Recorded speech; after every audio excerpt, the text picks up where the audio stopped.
Hello. You might have heard this argument that America is a Christian nation, but really, I'm gonna bring up historical facts on the fact that it's a Christian nation, which it's not. So, the fact is that the coin "In God We Trust" was added during the Civil War, and the dollar bill was added "In God We Trust" in 1957, and the pledge said "One Nation under God" in 1954. So really, where's the evidence? Article 6 states that we should keep church and state separated. So really, why are people just keeping church and state not separated? That's the problem with the government. That's the problem with the world. They don't want to listen to their constitution. They don't want to listen to this. They don't want to listen to that. They just think that just because the First Amendment says freedom of religion, that automatically means that church and state should be kept together. But really, freedom of religion can also mean freedom from religion. So really, if you say freedom of religion, that can also mean freedom from religion, meaning you are protected from religion, which is what we are dealing with. We're dealing with problems like this. We are dealing with problems that people want to say that America was a Christian nation. George Washington did not like the idea that America was a Christian nation. In fact, the founding fathers were deists, probably.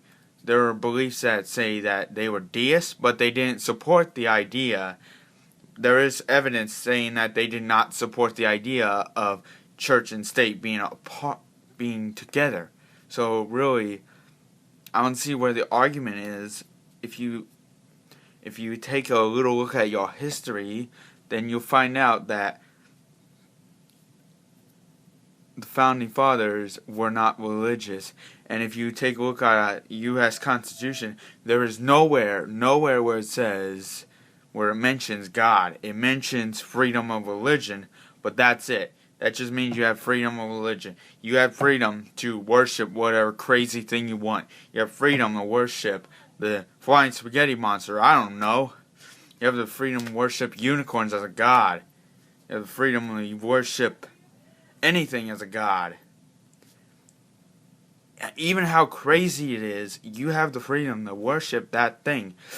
But it also means free protection from religion. Like, say your religion says that you have to sacrifice someone to do something, and like you can still be charged for that.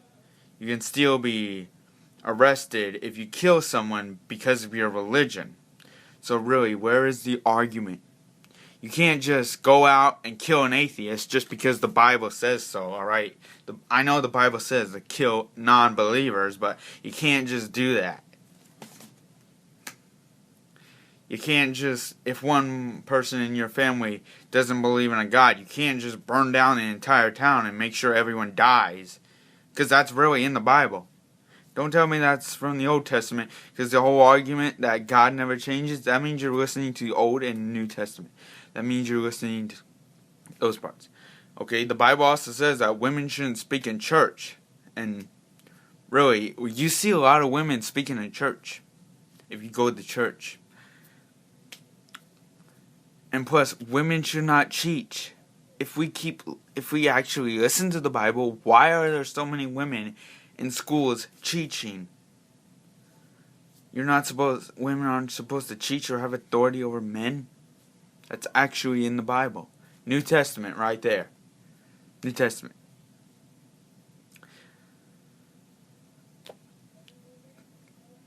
Plus you want to listen to Leviticus where it says kill gay people, just to say one man, one woman. Well, the Bible also says that if an unmarried woman is raped, then she should marry her rapist. I'm not even joking. Deuteronomy chapter 22. And don't tell me that's from the Old Testament, because if you listen to Leviticus where it says to kill gay people, then you pretty much are listening to the Old Testament. And don't argue that that is from the Old Testament. You're probably cutting your hair. You're probably eating pork or shellfish. I don't know what you do. And shrimp counts as shellfish. So really, where's your argument that America is a Christian nation? I mean, I'm 15. I understand my history. I study my history. I study it up. I do all sorts of things. Alright? Read Article 6. Read Article 6. Just do it. It clearly tells you that church and state should be kept separate from each other. The end.